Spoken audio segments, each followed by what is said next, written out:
Good morning. We are officially on our day 2. Papasok kami dito sa Akihabara Station. We're on our way to our Mount Fuji day tour. Yahoo! Pasok muna guys.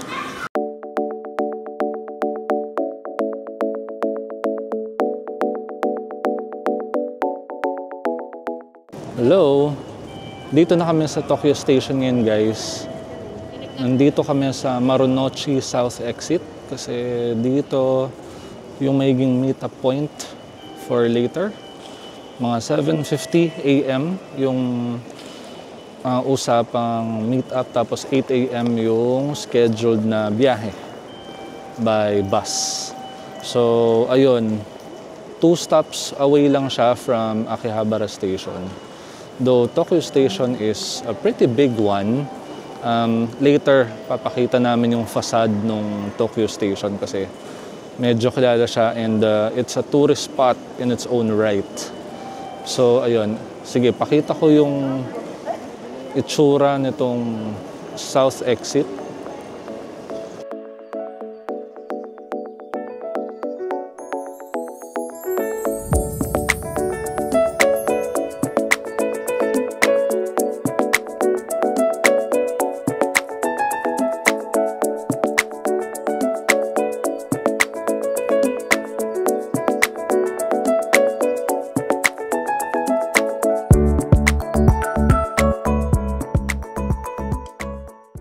Labas lang tayo until we see the facade of Tokyo Station. So, hanapin lang natin real quick yung police box.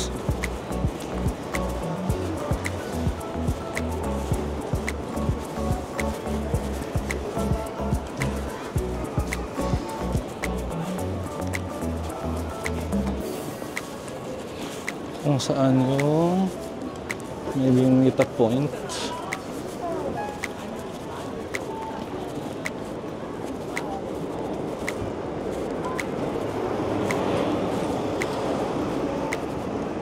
Hindi ko pa siya matanaw right now, but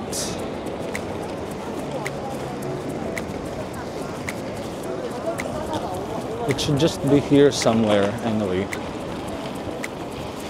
I think may mga kasama na kaming tour mates na nandito, nag-aantay na lang din.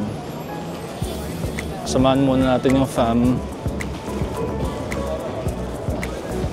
Puntahan naman yung facade ng Tokyo Station. Ito na siya actually guys. Ayan. Wow! Ang ganda. Sige. Punta tayo doon sa harap nun para maganda talaga yung photo spot or yung photo opportunity. Ito siya guys, ang facade ng Tokyo Station.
Update lang guys, nandito na kami sa bus waiting for our departure. should be leaving shortly. Ang sabi, mga 2.5 hours daw yung biyahe. Tapos meron pang stopover. So, we were initially thinking of buying some snacks before riding the bus, kaso walang malapit na convenience store, kahit isang 7-Eleven wala. So that's okay, antay na lang namin yung stopover later. Buti na lang nakapag-breakfast kahit paano from the hotel. Sige, later ulit guys, biyahe muna kami, and most likely baka matulog din kasi mahaba yung biyahe.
Hello, mabuhay guys! Andito na kami sa anong lugar to? Oishi Park. Oishi Park / Kawaguchi Lake, where we could see Mount Fuji in all its magnificence and glory. Tingnan natin guys. There you go.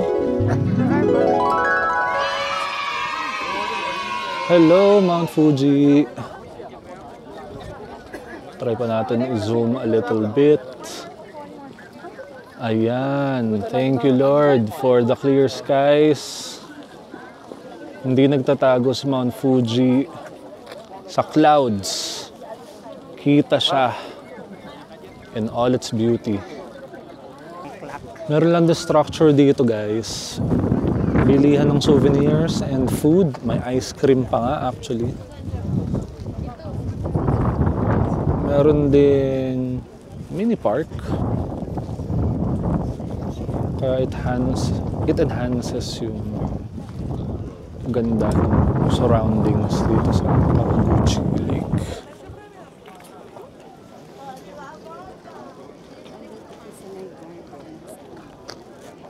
So yan dyan. Sa part na yan nakapark yung mga buses.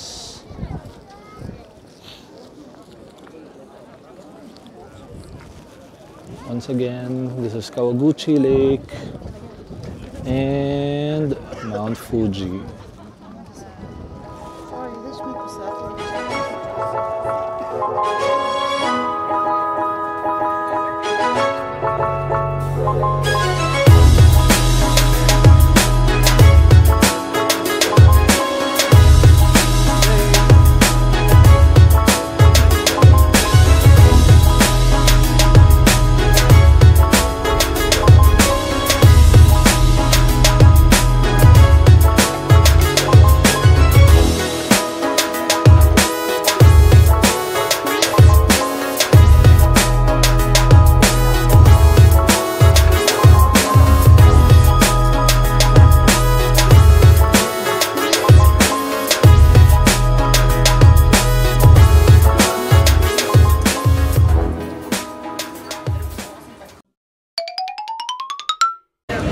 Hey guys, nag-quick lunch lang kami sa isang local restaurant here. Tapos ngayon nandito kami sa another Instagrammable spot. It's a famous Lawson branch kasi sa likod niya may view ng Mount Fuji. So yan, enjoy guys!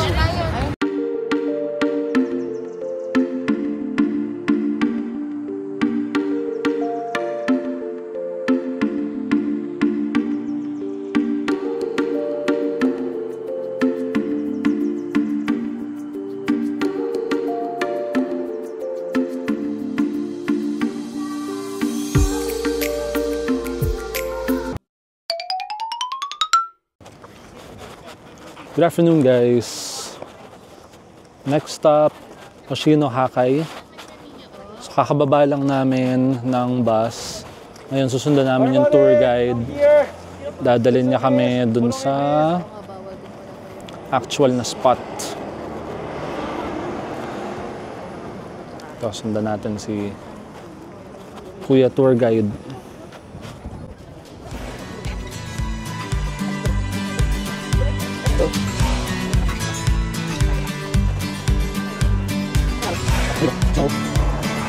Nakakatuwa lang din guys kasi may mga natira pang snow na mahinawan ng mga residents nearby. So meaning talagang kakatapos lang ng winter siguro dito sa area na to ng Mount Fuji. Tapos siguro kaya wala pang cherry blossom sa mga puno kasi mangyayari pa lang. Tara. Lakad lang tayo.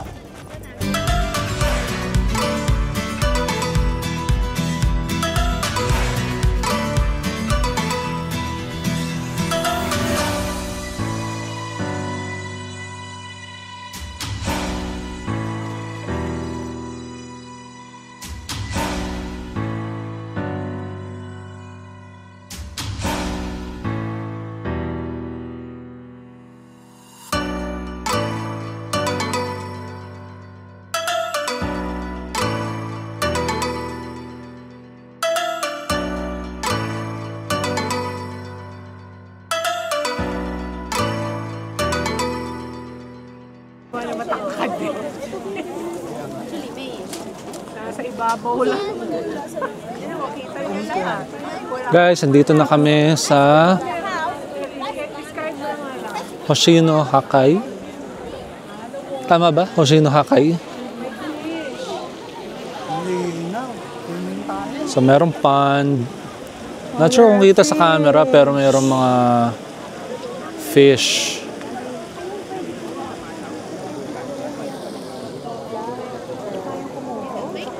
What's obvious is sobrang daming tao. We're a group of 10. We need to make sure we stick together para hindi magkawalaan. Kasi yung tour guide namin, he clearly stated na kanya-kanyang balik na lang kami.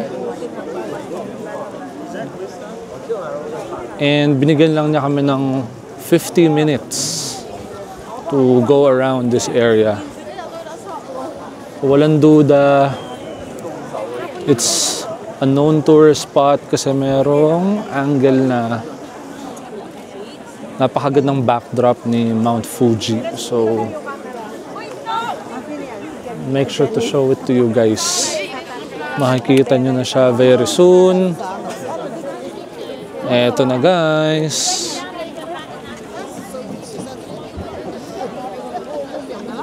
Hello once again.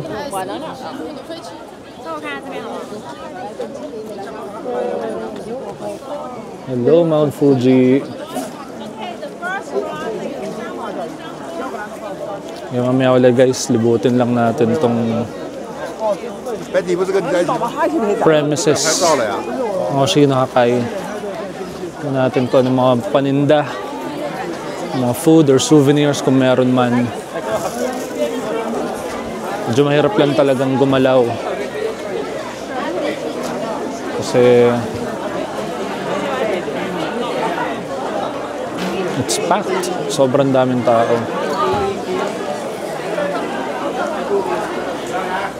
So dito sa kung nasan kami, bilihan siya ng food and pasalubong. Yan guys. 500 lang. Natin, ano eh, 1,700 something. Meron kanina doon sa unang stop, kaso layo eh. Baka iba yun.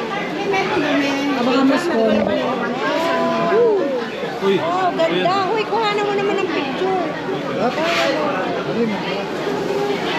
Tamis. Okay na? doon ako pupunta. Hinahanap ko kung paano pumasok eh. Kames? Wow, champion! Kami! Hindi ka isa pa. Hindi ka! Pwede na yun. Sarap! Ha? Sabi ako eh. Meron na. Akala ko kamay lang. Ako lang yun na yung... Kaya naman pala eh.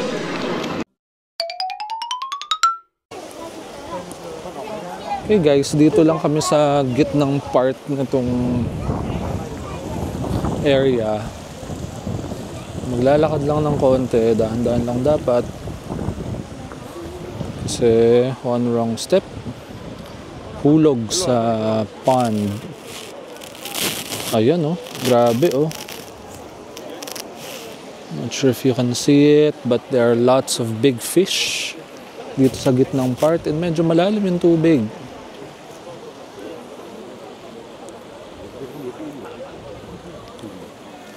Yan, pila lang kami dito.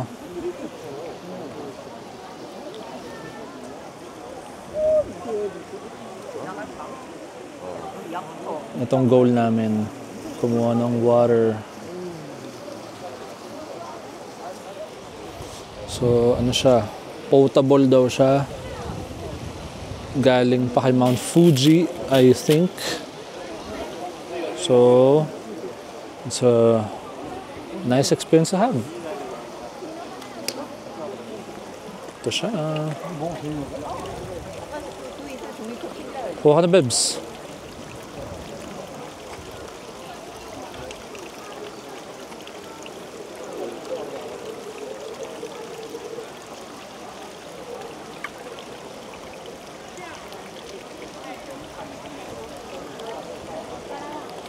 Let's go.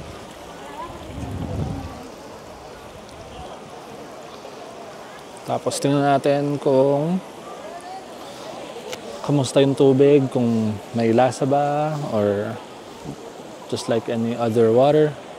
Ano babes, musta? May lasa ba? Oh, taste test guys.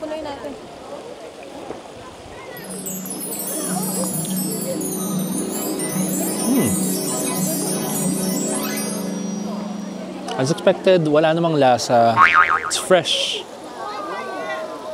If it's fresh mountain water, then wow, that's a good one. At malamig. Malamig yung tubig. So yun, balik na kami dun guys. Mag-join na kami uli ng group namin.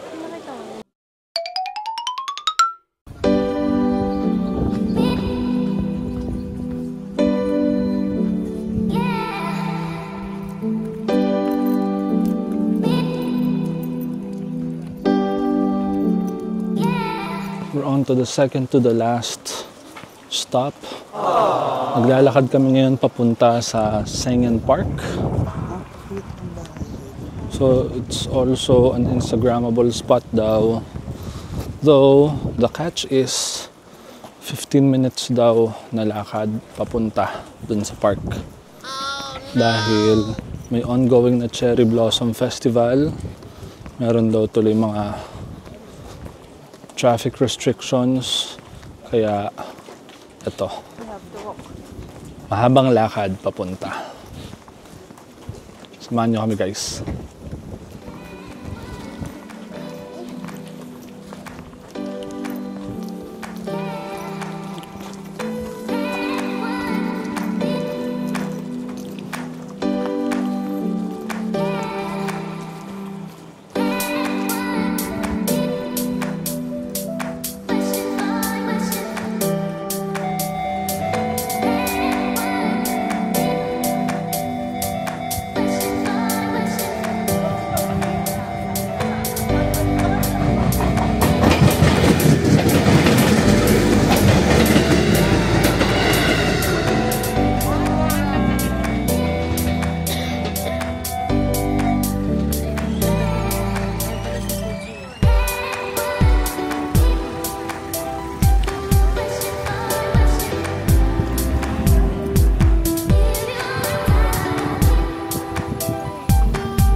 kaya mo yan, Nay. Pinoy ka? Hello! Sabi niya, kaya mo yan, Nay. Pilipino pala. Pinoy pala. Parang ano yan? Okay guys, this is it.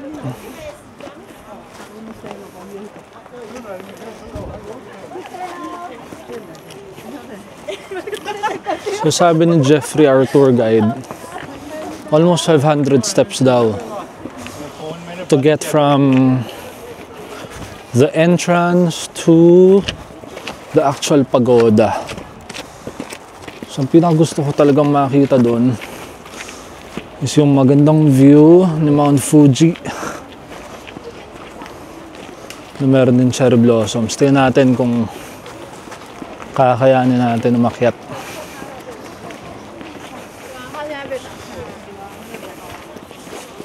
Susubukan natin.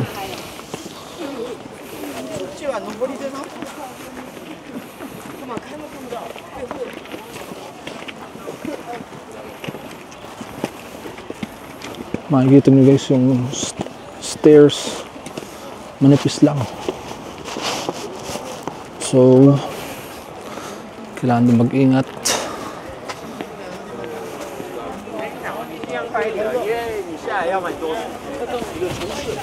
然后呢，这个鸟居里面把自身放进去，然后呢，主要是也看不到。现在富山是全部挡光了。对。 Ooh. This is already a good spot. Kita niyan guys. Sadly, maulap na kay Mount Fuji right now. Kaya sobrang swerte namin kanina na wala pa talagang clouds na cover sa kanya. Nonetheless, it's still beautiful. Thank you, Lord, for the good weather. Thank you. Guys, abort mission. I repeat, abort mission tayo.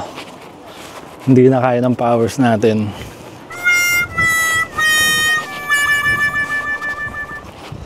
Kung gugustuhin ko siguro, mapupush ko na makakyat hanggang dun sa pinakataas sa pagoda. Ang problem, mapapagoda tayo ng sobra by the time na dadating tayo doon, tapos kailangan pang bumaba. Looking at the time, ang assembly namin ulit doon sa entrance is 3:45 PM local time. Ano na, 3:23 na. So by the time I reach siguro yung pinakataas, 3:45 na. And obviously I would need time to go back down. I don't want to overestimate myself then. I'm not that young anymore.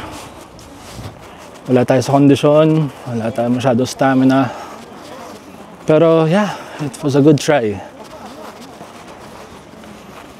Maybe next time, pag mas marami tayong oras at mas malakas yung stamina natin.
Hello! Just to update you guys, nakabalik na kami sa Tokyo Station. Finally, nakababa na from the bus. It was a very long trip back. Umalis kami doon mga 5 p.m. local time. And right now, it's just 5 minutes before 8 p.m. So, sobrang haba ng biyahe namin. At least we were able to have one stopover for almost 15 minutes. Para lang syempre makapag-restroom, makabili ng pagkain. And yung tour guide and the bus driver, they were apologetic kasi hindi daw nila inasahan yung ganong level ng traffic. Hindi sila sure kung ano nag-cause nun. But probably it's because dahil nga biglang gumanda na yung panahon ngayon, marami yung nakaisip pumunta sa Mount Fuji. Also, maybe because yun nga, ongoing pa yung Cherry Blossoms Festival dahil spring has just started here. Could be any of those reasons, could be combination, but nonetheless, ang mahalaga, nandito na uli kami. Nakabalik kami ng safe, that's what matters. And nag-enjoy kami. Kahit sobrang nakakapagod. And sulit naman yung naging experience. Though I would have liked na mas mahaba sana yung time for us to stay on certain spots, pero it is what it is. That's just the thing with tours, lalo kapag multiple yung stops sa itinerary, talagang limited yung time, kaya minsan mas okay pa rin yung DIY. Anyway, ang plano namin ngayon is mag-iikot lang around Tokyo Station, maybe find a place to eat for dinner, and balik na siguro sa hotel after nun. Okay? Sige, kung ano man mangyari, expect additional footage or additional shots here, okay? For this particular day. Thank you guys. Hello! Nandito kami sa ilalim ng Tokyo Station, guys. And we are here sa tinatawag na Character Town. So first, nakita natin yung Kamen Rider store. Sobrang nostalgic niya. And obviously, it's still a surviving brand. May mga bago ng generations, bagong versions for, of course, new generations, mga kids nowadays. The brand lives on. Oh, merong gashapon store dito. So nice. Tapos, meron pang Pokemon store.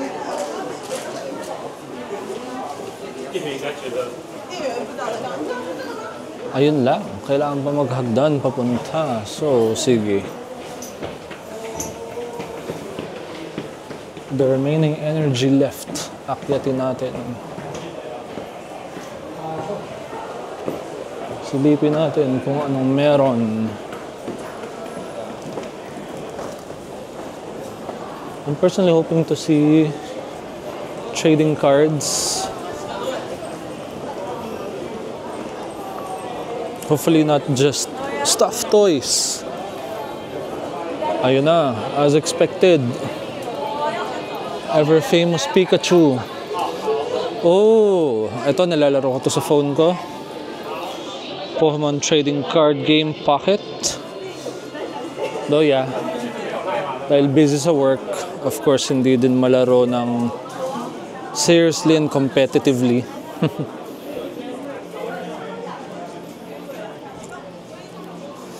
Yan, a lot more stuffed toys of your favorite Pokemon. Other merch like towels, socks. Here, oh okay, snacks. Pokemon themed snacks. What else can we find? Ito, para mga stationery or school supplies. Action figures. And syempre, Nintendo Switch na Pokemon games. How I wish I could find the time and energy to still play. What do we have here? Oh, okay. Finally, we're seeing trading cards.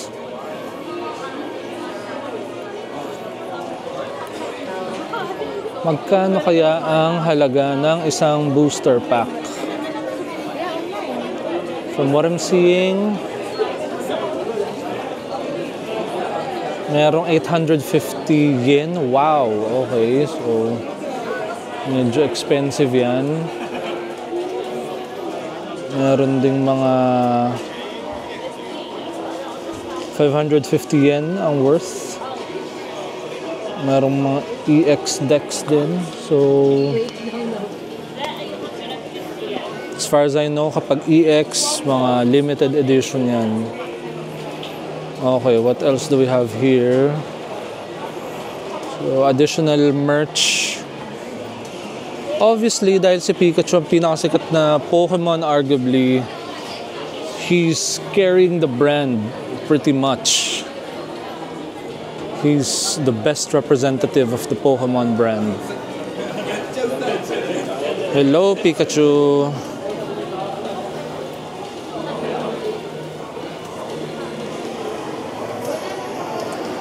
Ganda dito, nakakatuwa. Tapos meron pang statues ng 3 new starter Pokemon. I don't know them, but most likely sila yung mga starter Pokemon sa latest versions ngayon. Kung naglalaro kayo ng Pokemon sa Nintendo Switch. So yun lang, it's not really a big branch, but no, every chance you see a Pokemon Center, you enjoy it. Lipat naman kami guys dito sa Mugiwara store, focusing on One Piece. So, if any one of you is a fan of One Piece, meron ding small shop here found in Character Town in Tokyo Station. Tingnan natin kung yan, sorry, ayos natin ang camera. Tingnan natin kung ano pa ang paninda dito.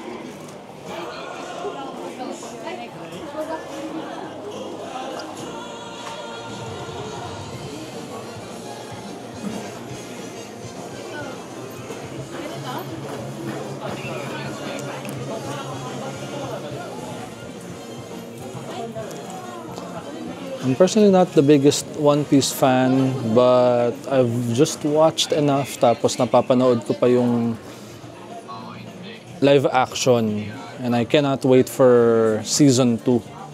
Sana it's as good or even better than season 1. So yun, nakakatawa dito sa Character Town. Babalik ka talaga sa pagkabata. Tingnan natin kung ano pa ang na-offer dito.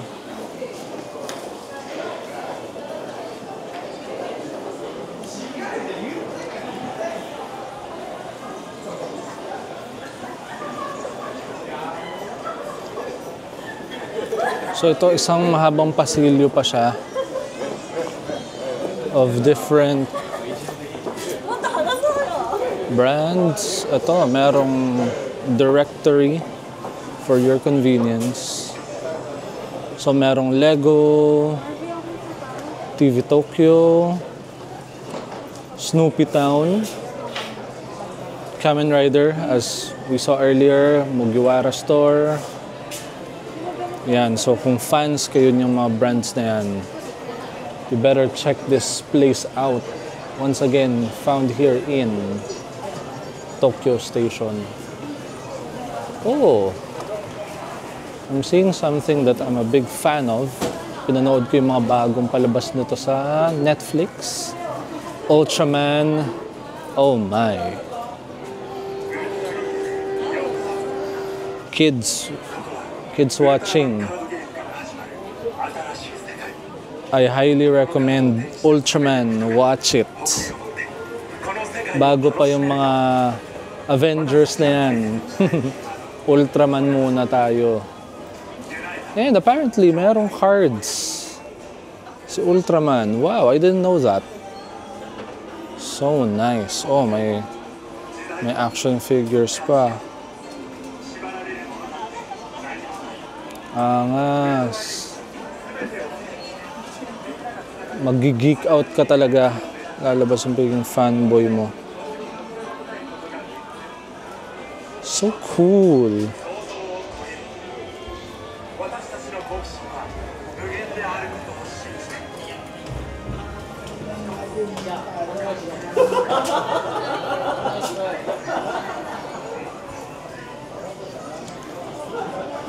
All right.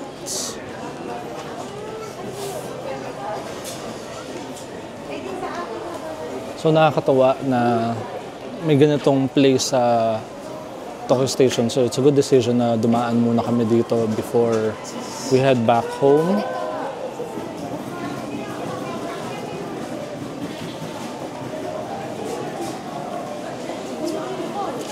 Most likely we'll take a train na in the next few minutes, balik ng Akihabara Station, catch a quick dinner, and we'll call it a day.